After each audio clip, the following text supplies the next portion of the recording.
Welcome to Austin Tech Connect, the official podcast of the Austin Technology Council. Presented to you by NetSpend. Homegrown in Austin, NetSpend has been a leading provider of consumer and business payment solutions for almost 25 years. From prepaid cards to mobile bank accounts to money movement services, NetSpend connects people, brands, and payment products to deliver innovative financial solutions. Welcome, everybody, to Austin Tech Connect, the podcast about the future of Austin's technology community. My name is Tom Singer, and I am with the Austin Technology Council. And I will tell you, I started this show about 10 months ago with the idea of bringing here to all of you conversations with people who are civic leaders, who are making things happen both in business and the community, so that we can think about where Austin is now and where we're going into the future. And today, I have a really special guest. I have Gary Farmer. Now, Gary is with Heritage Title. It's his company. He's had it for a long time, but he also is the man behind Opportunity Austin, which recently spun off on its own from the Chamber of Commerce. They're an economic development-based organization, and we're going to learn a little bit about where they came from and where they're going into the future, because Gary cares deeply about this community and the future growth. Because, as I said, he owns Heritage Title. It's his own business. He employs over 100 people, and he spends a lot of time working on the development of our community, because it is the growth of our community that helps drive his business. He is truly a civic entrepreneur, and those are the people that I admire most. So, Gary Farmer, welcome to Austin Tech Connect. Hey, Tom, thank you for having me. I look forward to a conversation today. Yeah, I think it's gonna be fun. So, Gary, tell us a little bit about your background. Let's go back in the Wayback Machine to the early days of Gary Farmer's career. Where did you get started? So, like so many tens of thousands of people, I came to Austin, Texas to go to school, go to the University of Texas. I am a Longhorn. Hook 'em, have Oklahoma Sooners this week. So I'm a Longhorn, moved here to go to school. Again, like tens of thousands, fell in love with Austin, Texas. I mean, it's such a gorgeous place, such a fun place, and really decided I would plant my flag here. I came from a small town, West Columbia, Texas, down on the Gulf Coast. Not many might know, but it was the first capital of the Republic of Texas. So I'll get in a plug for the home team. But I was approached by some folks from Houston who had started a title company. They were looking for someone to really, run the route and advance the cause and spread the news. And so we came to agreement, and I went to work in 1985. Little did anyone know that the bloom was already off the Texas real estate rose, the Texas economy. Late 85, 86 is when we went into the real Great Depression. Yep. And so it wasn't too long, Tom, that the guys from Houston called and said, hey, we're going to need to sell the company or close it down. And I thought about that for a little bit, and I decided, well, it must not be worth much, and therefore they don't want much, and I don't have much, so I'll just buy the darn thing. And we did. I bought it, and I have a great partner in Laura Berline. And so here we are, 38, 39 years later, doing what we do around the state of Texas. We're in all the major markets in Texas, and we do a little work outside the state. But it's been a great career for me, and I'm blessed by a wonderful staff of 100 or more, as you said. And so that's kind of the story. And here we are. Well, it's interesting because I got here in 91, which was when we sort of were starting to bounce out of the late 80s, sort of that economic disaster that took place in Texas in the late 80s.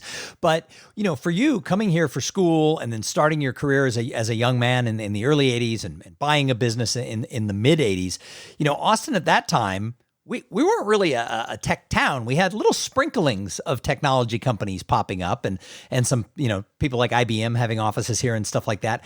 Could you have predicted back in 1985, like, hey, as I grow this Heritage Title company, the growth of tech is really going to be part of that? Is that something you foresaw, or did that come along later?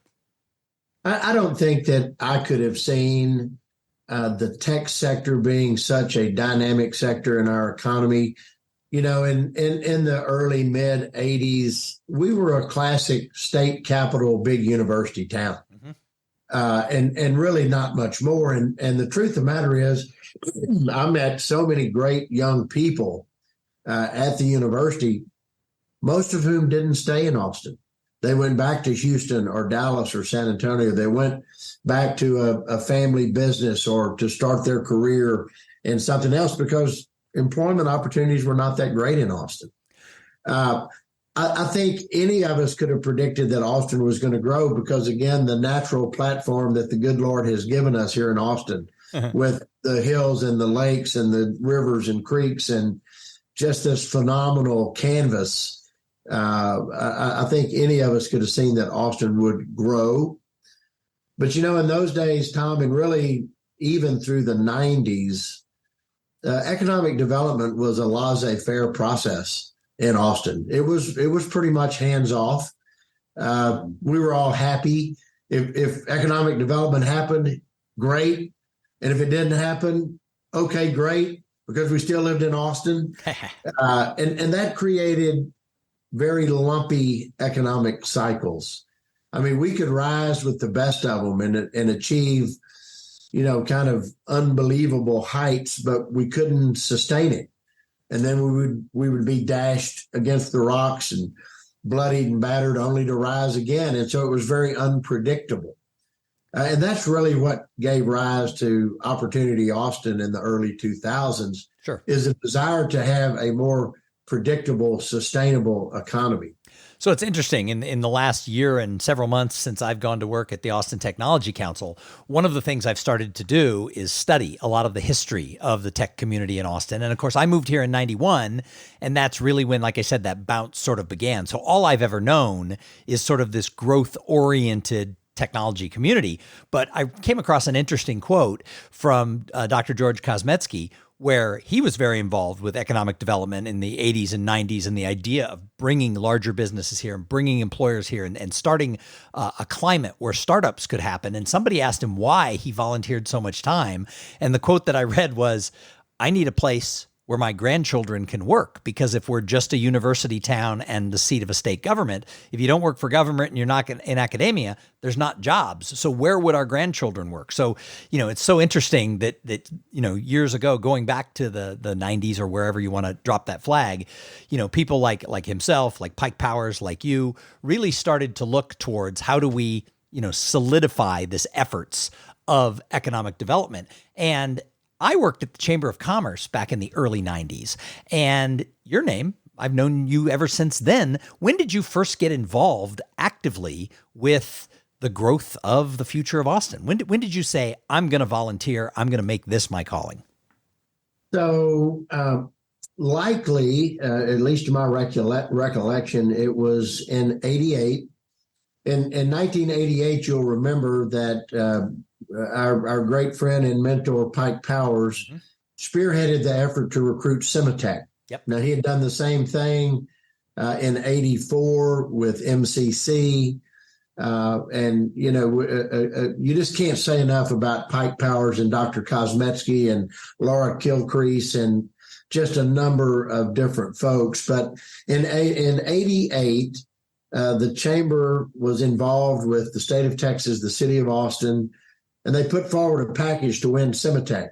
And then they developed a program called Advantage Austin One, which was actually chaired by Ron Kessler. Oh, I knew Ron very well from my chamber days back then. And that campaign was designed to raise a little money to fulfill the pledges and promises made to attract Cimitech. And I was a buck private in that army. I got a few cards to call and called a few businesses to see if they would contribute some money. And so that's kind of where it all started. And then again, involved in 1991 when Advantage 2 came about. And then lo and behold, I was asked to chair Advantage 3 in 1995. And I did that, and I found that I enjoyed the work.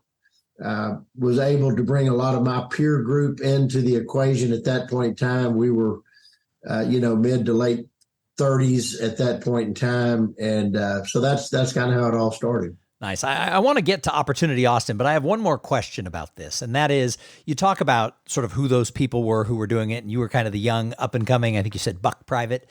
And you brought some of your peers into this, civic activity, this volunteer work. Do we see as much of that today as maybe we did in the 90s of people coming together and saying, let's work together on this? Or do we see it, or do we see more of it? It certainly is happening. And I will tell you, Tom, I am intent on making it happen. We're just embarking upon Opportunity Austin 5.0. So we've been 20 years now in execution of the Opportunity Austin program. And very much like 1995, I think it's time for the senior business leadership in this community to hand the ball to the next generation. Yep. There are so many young, talented women and men in this community that are looking for a chance to invest themselves in this community, to help the community move forward in a variety of ways. And that's really what happened in 95. I mean, the Merriman Mortons and the Ron Kesslers and so many different guys, they called and said, hey, let's have a meeting. And there were 10 or 12, and they said, we want you to chair this deal. And I swelled up like a big frog and said, of course I will. And they all left the room. And I said, wait a minute, what just happened? What did I do? What did I just agree to? Yeah. And what happened was, for whatever reason, they decided to hand that ball to me, knowing full well that I would have to go get my peer set involved. And again, we're blessed with so much young talent in this community. I think we need to be about that, and sooner rather than later. Oh, well, you're talking my language. At the Austin Technology Council, I've got 2 new board members who are both from, the younger set, the 30 somethings. And one of them has joined my board, and he's got really involved. He's rolled up his sleeve. He's introducing me to other tech CEOs who are in their 30s, who have companies with 20, 30, 50, 100 employees. And I asked him, because I just met him at a networking event, told him about ATC, and he wanted to get involved. And 5 months later, he was on the board. And I asked him, why? Why did you do this? And he looked at me and he goes, I'm an engineer. And when you're an engineer and there's a problem, you don't wait for someone else to do it. You roll up your sleeves and fix the problem. And he saw ATC as a good way to do that. And so I think I am bullish on the next generation, these people who are, 30 and 40 years old, really stepping up. But I think it's what you said. It's time that they're shown that way. And so let's talk about Opportunity Austin. It was founded, if I remember correctly, because I've been around, the chamber all my life here, in about 2005, with the intent of, the economic development. So you were there. Why did Opportunity Austin begin, and what was its goal, and where is it today? Sure. So actually, it was a little before that. I got a call in November of 2002, and the request was, we need a strong economic development program. Candidly, Tom, the chamber had lost its way a bit in the late 90s, at least had lost their way from an economic development standpoint. They made a decision in the very late 90s that they would redirect their attention and focus towards community development only. And so Charles Barnett, with at that time the Seton Healthcare Network, called and said, the chamber's lost its way. We need to rectify that. We need a robust chamber. And I'm going to do that, but I can't spell economic development. So would you take that piece of it? And I told him that I would, Tom, but I had some conditions precedent that needed to be met. I said, number one, we need to have a separate corporate entity with the best fiduciary board we can put together. We need to have great fiduciary oversight. We had to be totally transparent and absolutely accountable. And we had to have a real plan, a plan with goals, objectives, with implementation strategies and metrics so that we could gauge our success or failure. I said, we've got to be regional in scope. We may be in the late 90s, early 2000s talked about regionalism, but we didn't actually engage in regionalism. And I said, it's got to be regional. It needs to be the Central Texas area. and we've got to have a real plan. That was the main thing. The chamber, had more often than not used jargon and buzzword to create the illusion of a plan, but they didn't really have a hard plan, a definitive plan. And so Charles agreed with that.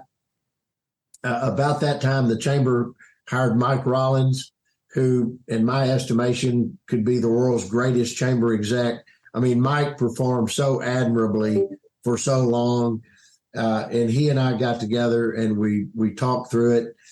And so you'll remember in 2002, 2003 was the dot-com bust or the tech wreck or whatever you want to call it. Yeah, I remember it well.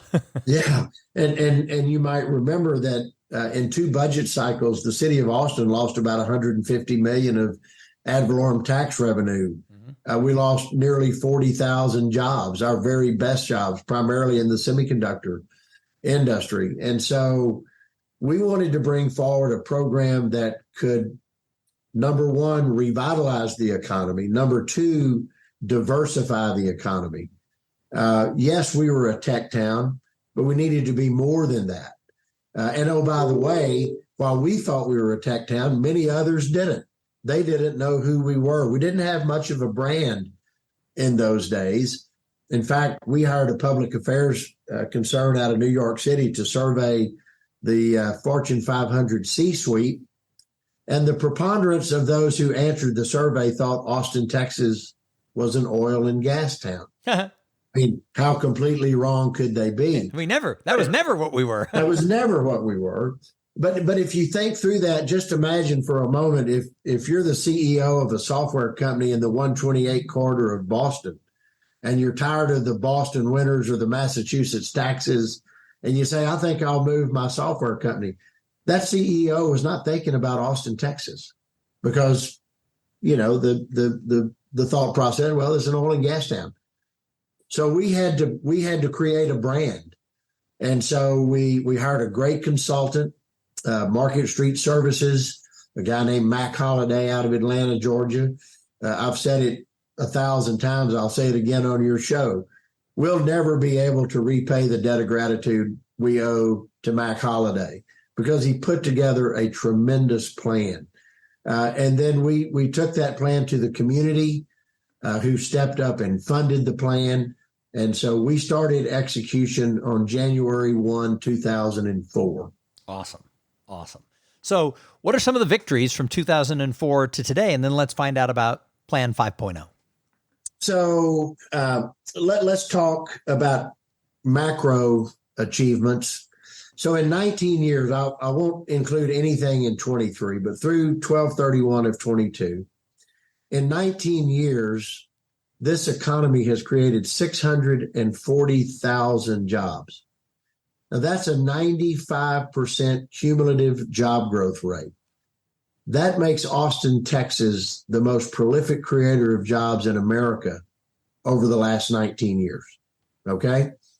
Our GDP has increased by over 140% in 19 years. We have moved from the 39th largest GDP center in the country to number 22.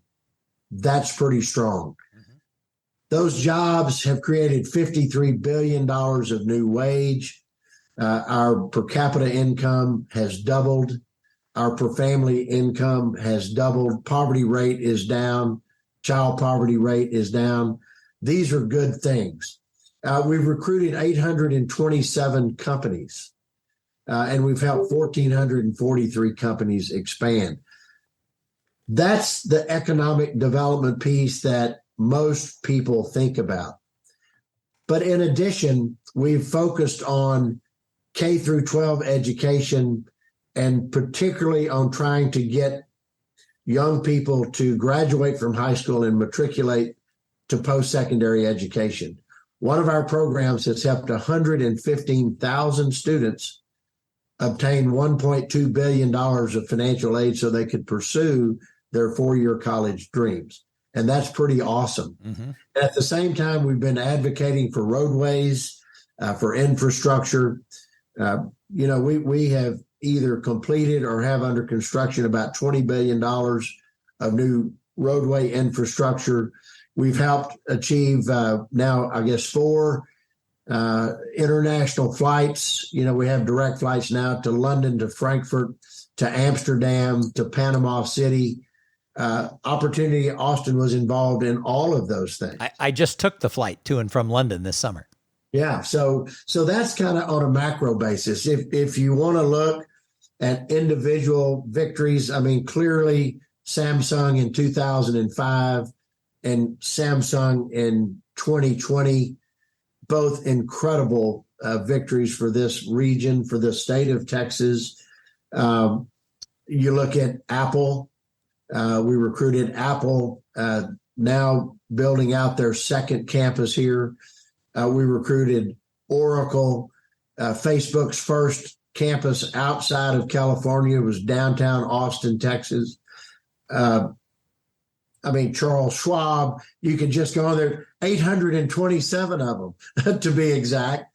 And those are the ones that I mentioned. Oracle, these are big building blocks. These are corner posts, if you will, that we can build off of. And so we feel very, very fortunate that we've had the success we've had. We've had good public policy at times and good execution from the public sector at times, but not so much at other times. And as I mentioned to the judge and the mayor not too very long ago, that if you're talking about major economic development, Austin and Travis County are not necessarily in the conversation today because we're not very proactive as it relates to recruitment in the city. The region is going crazy. Mm-hmm. Williamson County, Caldwell County, Hayes County, Bastrop County are much more active than we are here in the central piece of the region. Now, having said that, great compliment to the Austin City Council 2 weeks ago for approving an incentive for NXP to revitalize 2 plants, to save several thousand jobs and to make those plants, ready for the modern era. A very big victory for Austin, Texas. And so a shout out to all the folks on the Austin City Council and Mayor Watson for his leadership to get that done. So we're gonna do fine. We're gonna be okay. And but public policy matters in a variety of ways. So today, in the recent news, Opportunity Austin has gone off on its own, hired a brand new CEO. So you're a separate entity now from the Chamber of Commerce, and you have your first ever dedicated CEO in Ed Latson, who is awesome. I look forward to working with him, and have the Austin Technology Council helping you guys out wherever we can. I think he's great. What is the future for Opportunity Austin, and what does the tech community need to know about Opportunity Austin? Because I kind of think a lot of people don't understand who you are and what you do, who work for sort of those rank and file tech companies here.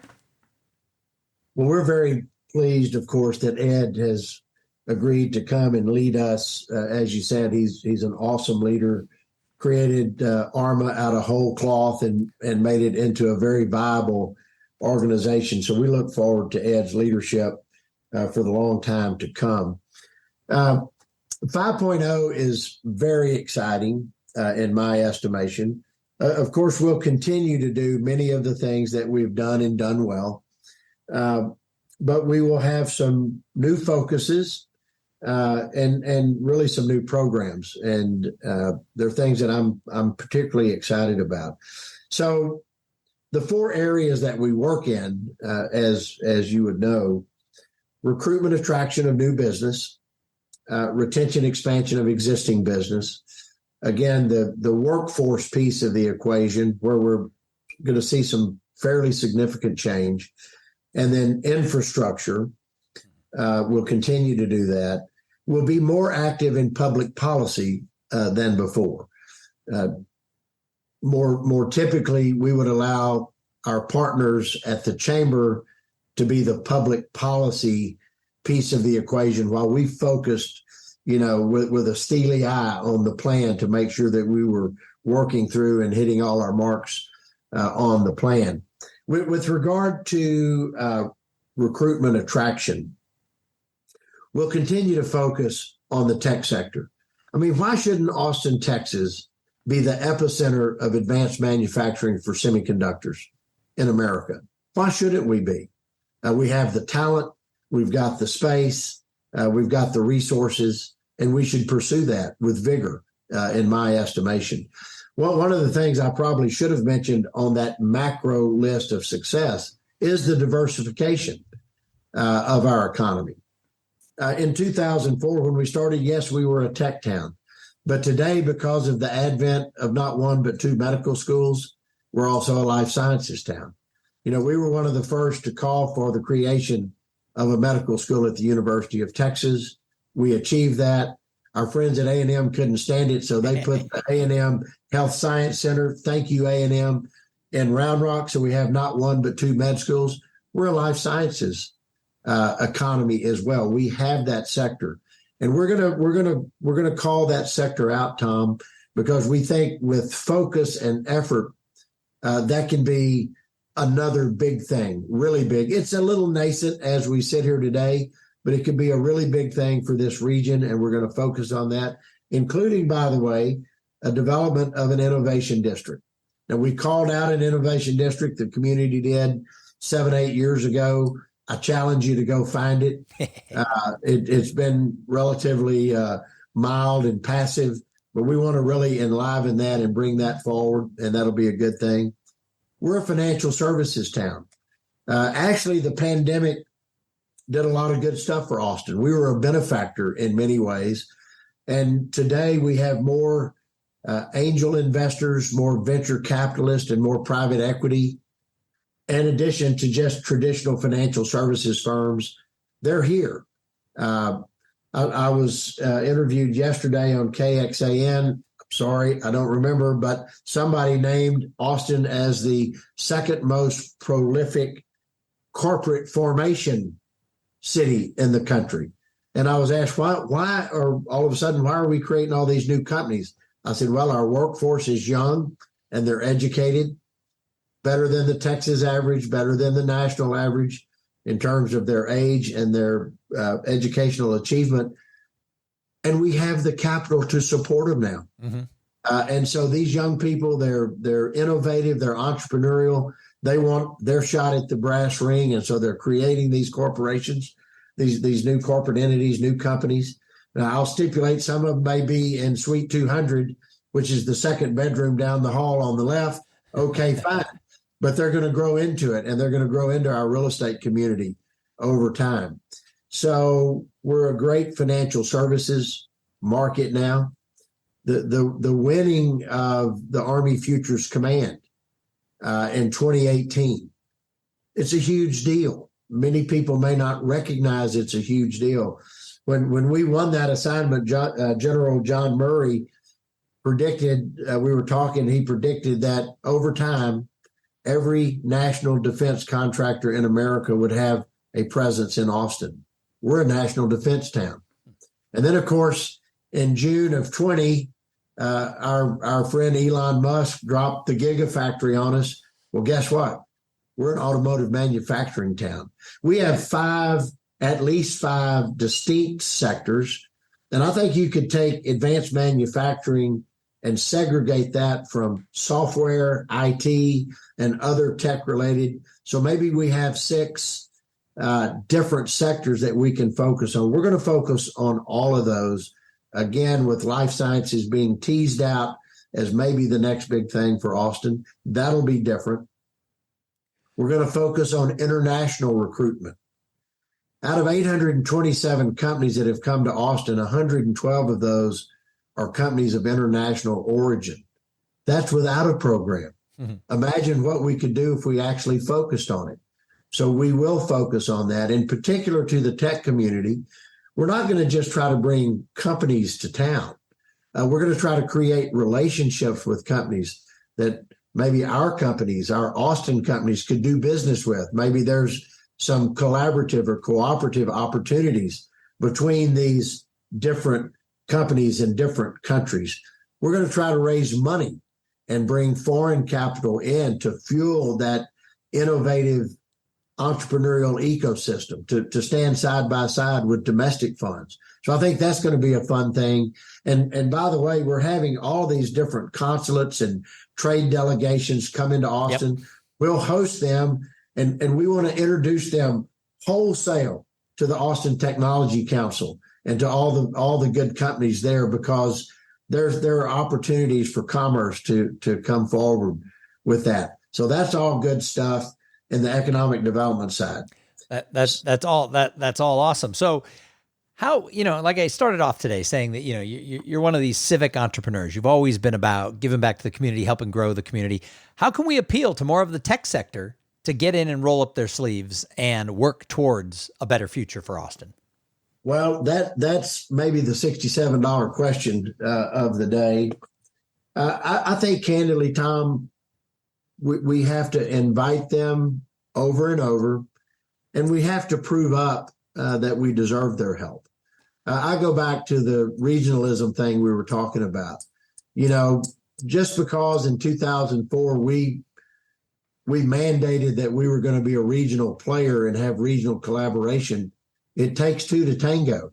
And we failed miserably on several early attempts to reach out to Georgetown and other places in the region. But then, of course, we earned our stripes. We delivered some companies that ultimately selected. And Georgetown is my favorite example, because all of a sudden they were all about Opportunity Austin. They were all about regionalism. Well, I think in similar fashion with regard to the tech community, just because we ask them doesn't mean that they should necessarily, well, of course you asked me. Oh my God, I'm so honored. We need to earn our stripes with them as well, and help them understand that it's a reciprocal opportunity, and they can help this community immensely. And there's a way that's fixing to come forward that I'm dying to talk to you about, and it's a new program that we've adopted. Probably everybody that can hear my voice has heard of Roy Spence at GSD&M. Of course. I mean, one of the greatest advertising people in the world. I call him Roy, don't mess with Texas Spence. That was his creation. Yep. Yes. But Roy's come up with a deal called the Make It movement. And it's designed to help these fantastic young people who aren't going to go to college. They're in high school, they're in junior high, they're moving into high school, they're looking forward, and they don't know what they're going to do.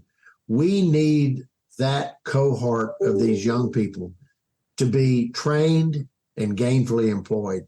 And so the Make It movement hopes to bring industry. Just as an example, in the semiconductor industry, 25-30% of those employees at Samsung or NXP or pick one, they don't have college degrees. They're putting on the bunny suits and going in the clean rooms, but they have to have training. They need technical training. We don't care if you want to be a welder, a plumber, a carpenter, an electrician, a pilot, a lab technologist. I went to give blood the other day in anticipation of my physical, and a young lady came in and she said, I hope you'll allow me to take your blood. I'm a student at Austin Community College trying to get my phlebotomy certificate. And I said, great, take my blood. And this was a fabulous young woman just trying to do good for herself and her family. So we're going to bring the industry together to say, tell us what you need, and create some internships and some mentorships and those things. We're going to go to the high schools, and the counselors say, help us find and identify these students.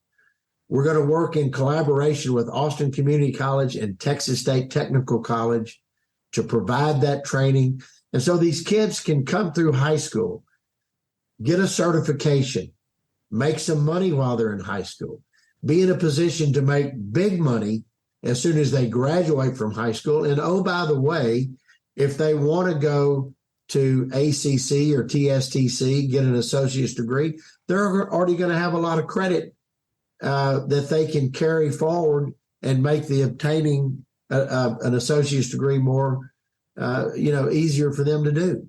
And so I'm really excited about it. And maybe that's a way, maybe that's a hook that we can bring the tech community in And then they can start to see other opportunities too in the philanthropic arena, things that we can do from a cultural standpoint with their help, their knowledge, their wisdom, their smarts, and a little bit of their money too.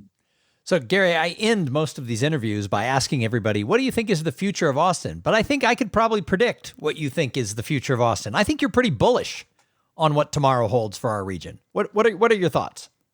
Tom, I will tell you, I'm beyond bullish. I've lived here a long time, and I've watched this economy for a long time, and I've watched our city grow. I tell people that I think Austin's best days are ahead, certainly not behind. But we can't just take that for granted. I tell young people all the time, we can't simply harvest all the time. We've got to till the soil. We've got to plant and fertilize and nurture. And so we have headwinds that we need to look at. History tells us that we're going to grow. And if you talk to the demographers, they tell you we're going to grow in spades. Imagine 4.5 million people in this region in 22 years from now. We'd better be building roads. We better be building roads, but we better be thinking about water supply. Yep. We better be thinking about power supply. We need to focus on public safety. There are any number of headwinds that we can deal with, we can manage, and we've got to do that. I mean, it's not an optional thing. It's a mandatory thing. If we want to enjoy the growth and the wealth creation and prosperity for everybody up and down the economic spectrum, this is not just for a certain few. This is for everybody.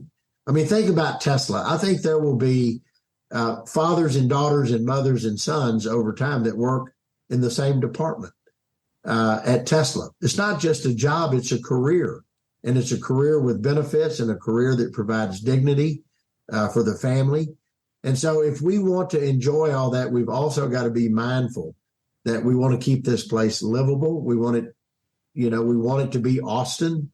We want our grandchildren. We want Dr. Kosmetsky's grandchildren to want to live here because it's a quality place to live. So we've got to do both. We've got to seize the opportunity, but we've got to seize the obligation as well. Absolutely. Well, I mean, you and I could talk for hours about this. I'm a real big believer that we've got to be doing that planting all along, because if you just harvest, eventually you're going to turn around. There's not going to be anything left to harvest. So I think it's right. good. And the Austin Technology Council, I've been working to sort of reinvent it. We're trying to be the place for a lot of these tech entrepreneurs to have their first place to plant their flag, to get board experience, to volunteer, and to meet each other, and then to work together and collaborate with all of the other groups that serve Austin and the future of Austin. So my last question is, I personally believe in my own life, and I've taught this for a long time, that community, collaboration, and conversations, when done right, can solve all problems. Gary, which of those three words resonates the most with you and why? Community, collaboration, or conversation? Well, I mean, clearly, Tom, they all resonate. It's not an either or. It's not a disjunctive opportunity. It's a conjunctive opportunity, and I think that we have to have all of those. But if the question is mandatory, and it's mandatory, and I have to pick one, I would say community, because embedded within community is the concept of conversation and collaboration. Yep. We need to be a community that looks forward, seizes opportunity, addresses obstacles. We can be the shining city on the hill if we so choose to be. That's my choice. Awesome. Well, before I let you go, if somebody came to visit Austin for the first time, where would you take them to show them something, or a restaurant or an attraction? Where's the one place you always bring people when they come to Austin? Oh, how about Dirty Martin's? Ooh, nice choice. That's the first time someone's picked that one. Why not Dirty's? I went there maybe the first week I lived in Austin, Texas, and I have been a repeat customer these many years. So nice. Well, Gary Farmer, thank you so much for being a guest here on Austin Tech Connect. The Austin Technology Council is looking for ways to work closer with Opportunity Austin and everything that you're doing for the future. So I look forward to many, many more conversations. But I appreciate you being here and sharing your thoughts. Tom, thanks so much for having me. Hey, and thanks to everybody who tuned in and listened to this episode. You know what? We do this every single week. We bring people, we talk, we try to get you exposed so that you can feel connected to the leaders who are helping shape the future of Austin. And is your company a member of the Austin Technology Council? We need you more than ever. Now is the time that we would like to welcome you and your team to lend your voice to our tech community as we look to where do we fit into that future of Austin. Please join and support the Austin Technology Council. Join today. Thanks for listening to the Austin Tech Connect podcast. Make sure your company is a member of the Austin Technology Council and add your voice to the future of our tech ecosystem in Central Texas.